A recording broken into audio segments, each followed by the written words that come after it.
Hi, good afternoon friends. ఎలా ఉన్నారు? నేను హ్యాపీగా ఉన్నాను. మీరు కూడా హ్యాపీగా ఉండాలని మనస్ఫూర్తిగా కోరుకుంటున్నాను. Hi, hello friends, welcome to HN Telugu vlogs. నేను మీ అను. అందం, ఆరోగ్యం, అనుబంధం. ఫస్ట్ టైం నా వీడియో చూస్తున్న వాళ్ళైతే తప్పకుండా సబ్స్క్రైబ్ చేసుకోండి ఫ్రెండ్స్. మంచి మంచి వీడియోలు అయితే ఉంటాయి. చూసి ప్లీజ్ ఒక లైక్ అయితే ఇవ్వండి ఫ్రెండ్స్. ఈరోజు వీడియోలో మన శరీరాన్ని కూల్గా ఉంచడానికి ఈ సమ్మర్లో కూల్ డ్రింక్స్కి బదులుగా తాగండి.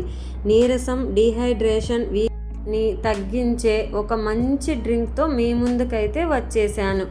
ఈ డ్రింక్ ప్రిపేర్ చేయడానికి పెద్ద ఖర్చేమీ ఉండదండి. అన్నీ మన ఇంట్లో ఉండే వాటితోనే ఈ డ్రింక్ ప్రిపేర్ చేసుకోవచ్చు.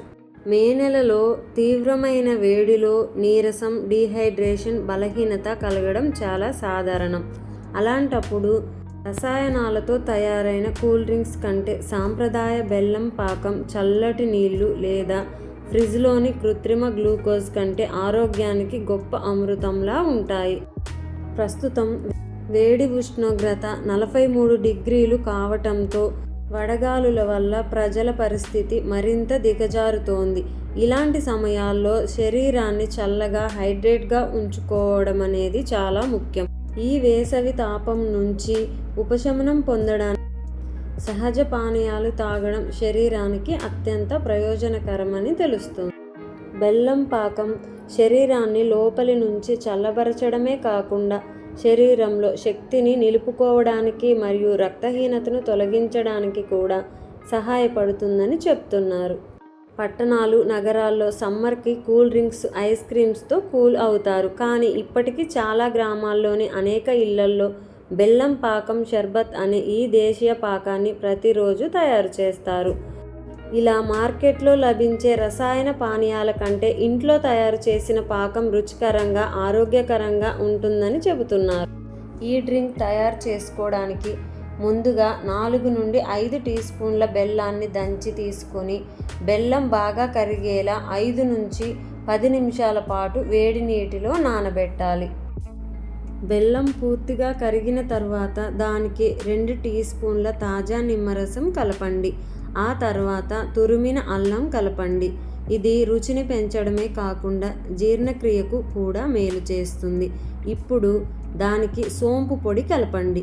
ఇది శరీరాన్ని లోపలి నుండి చల్లబరచడానికి సహాయపడుతుంది. ఆ తర్వాత 1/2 టీ స్పూన్ నల్ల ఉప్పు కలపండి మరియు రుచికి సరిపడా సాధారణ సాల్ట్ని కలపండి. ఆ తర్వాత చిటికెడు నల్ల మిరియాలు పొడి కలపండి. దీనివల్ల ఈ షర్బత్ యొక్క రుచి మరింత మెరుగుపడుతుంది.